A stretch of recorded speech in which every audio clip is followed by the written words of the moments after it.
행복한 정시의 기도 시간입니다. 우리 인생을 바꾸는 데는 많은 시간이 아니야. 그러나 짧지만 깊은 시간, 하나님의 말씀이 내 귀를 통하여 내 두뇌 그리고 내 가슴까지 오는 그 시간이면 충분합니다. 우리는 이대로는 세상을 살 수가 없습니다. 우리는 너무나 많은 핸디캡을 가지고 있습니다. 우리는 하나님의 형상을 잃어버리고 마귀 형상을 가지고 있습니다. 우리는 아무것도 가지고 온 것 없이 우리는 이 땅에 내전지었습니다. 자, 이제부터 할 일이 뭐냐면 하나님을 가까이 하라. 우리는 하나님을 떠나 살 수 없는 존재입니다. 하나님 영적인 존재입니다. 하나님의 형상을 따라 지음받았기 때문에 그래요.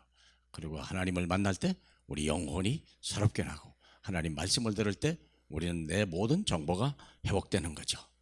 그래서 하나님을 가까이 하는 것이 내 인생의 성공에 가장 중요한 거예요. 많은 사람은 열심히 하고 수고하고 애쓰고 뭐 여러 가지 하지만 다 헛된 것입니다. 우리는 하나님 안에 모든 게 있습니다. 하나님을 만나면 끝나는 겁니다. 그러면 내 인생의 첫째가 내 인생의 주인이 누구냐? 하나님이죠. 고린도전서 6장 19절로 20절까지 잠깐 보겠습니다. 너희 몸은 너희가 하나님께로부터 받은 바 너희 가운데 계신 성령의 전인 줄을 알지 못하느냐? 너희는 너희 자신의 것이 아니라 값으로 산 것이 되었으니 그런즉 너희의 몸으로 하나님께 영광을 돌리라. 내가 나를 위해 사는 게 아닙니다. 주님의 것으로 완전히 값주고 샀어요. 사망에서 생명으로 옮겨버렸어요. 지옥에서 천국으로 옮겼어요. 마귀 자녀에서 하나님의 자녀로 옮겨버린 거예요. 우리가 무능한 자였으나 이제 능력 있는 자로 유능한 자로 바꿔진 것입니다. 내 인생의 이유는 내 인생에 새로운 주인이 있다니 그분이 하나님이십니다. 그렇다면 하나님이 왜 나를 값주고 샀을까? 왜 내 것이고 내 것이 아니라 하나님이 영광을 돌리라고 할까? 이 중요한 거예요. CVDIP. 내 인생에 엄청난 계획을 가지고 나를 불렀다는 거예요. 바울을 부를 때 하나님의 큰 계획을 가지고 부르셨어요. 아브라함을 부를 때도 그냥 부른 게 아니야. 하나님의 엄청난 계획을 가지고 부르신 거죠. 창세기 12장 1절로 3절. 그렇죠? 바울을 부를 때는 사도행전 9장 15절을 부르죠. 그렇다면 우리가 어떤 걸 넣냐? 모든 공통점에 우리를 부르실 때, 나를 부를 때 절대 불가능을 상황 모든 건 불가능합니다. 요셉을 부를 때 그때 상황은요 완전히 이방인이었고 그는 또 막내였고 뭐 아무것도 할 수 없는 연약한 자였어. 근데 하나님이 계획이 있어요. 야곱의 계보에 가 있는 거예요. 야곱이 누굽니까? 이스라엘이라는 하나님의 백성이라는 언약 중에 그 아들 요셉 아닙니까? 그렇기 때문에 꿈을 가진 거예요. 하나님이 그에게 꿈을 줬어요. 하나님의 계획, 부모가 받은 그 계획 속에 하나님이 요셉에게 준 언약이 있죠. 요셉에게 꿈을 준 거 아닙니까? 해와 달 별이 전하는 거죠. 이렇게 12단이 11달이 자기에게 전하는 언약을 딱 준 거예요. 그 애굽 보고만.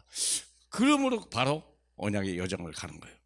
언약이 되면 언약의 여정을 가는 거죠. 노예로, 억울하게 감옥으로. 근데 나중에 어떻게 됐죠? 총리가 된 거예요. 사랑하는 여러분, 이 과정이 있다는 걸 잊지 마십시오.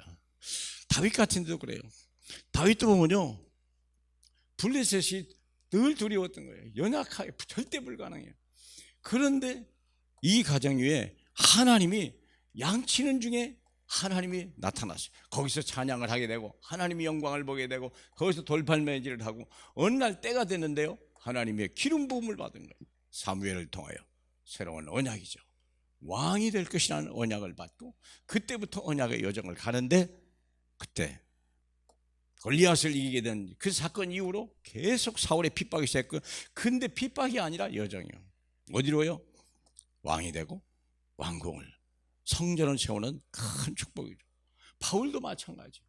이미 로마 석국이요. 거기서 뛰든 난들 뭐 하겠습니까? 석국인데.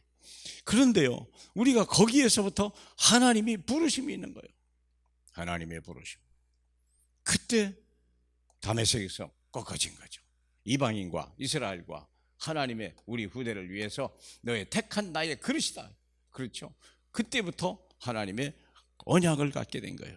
그렇구나. 로마를 변화시켜야 되겠구나. 로마로 가라는 언약이 있죠. 그리고 나서 풍랑도 만나고 여러 가지 어려움을 만났지만 그의 여정은 전부 로마로 가는 거예요. 그리고 마침내 로마 보고 말하는 엄청난 작품을 남게 된 거죠. 우리가 한 건 하나도 없어요. 하나님이 모든 걸 주관하는 그의 마음과 생각과 기름을 부어주고 환경과 여건을 주셔서 그 하나님과 동행할 때 하나님의 역사 시대적으로 쓰임받는 거예요. 저와 여러분은 얼마나 크게 쓰게 얼마나 작게 쓰느냐, 물론 그럴 수도 있겠죠. 그러나 내게 맡겨준 그 사명대로 작은 벽돌 하나라도 그 자리에 있을 때 그 건물은 든든히 세워져 가는 겁니다. 저와 여러분을 크게 쓰시려고, 아름답게 쓰시려고 불러서 오늘 이 시대에 전도자로 부른 줄 믿고요. 여러분에 대한 계획 다 내려놓고, 하나님이 나를 왜 불렀느냐, 하나님 내가 어떻게 할까요? 나는 어디로 갈까요? 아브라함이 내가 너의 지시할 땅으로 가시, 나는 어디로 갈까요? 여러분의 있는 현장에서 하나님의 음성을 들으시길 주님의 이름으로 축복합니다. 우리 하나님 아버지 감사합니다. 하나님을 가까이 하기를 원합니다. 주님의 뜻을 이루시기를 원합니다. 주님이 기뻐하는 사람 되기를 원합니다. 주님의 손에 붙들림만 되는 저희 되게 하시고 오직 믿음과 하나님 겸손과 하나님 아버지 낮아지심으로 주님 쓰기에 합당한 그릇으로 축복해 주옵소서. 예수님 이름으로 기도합니다. 아멘.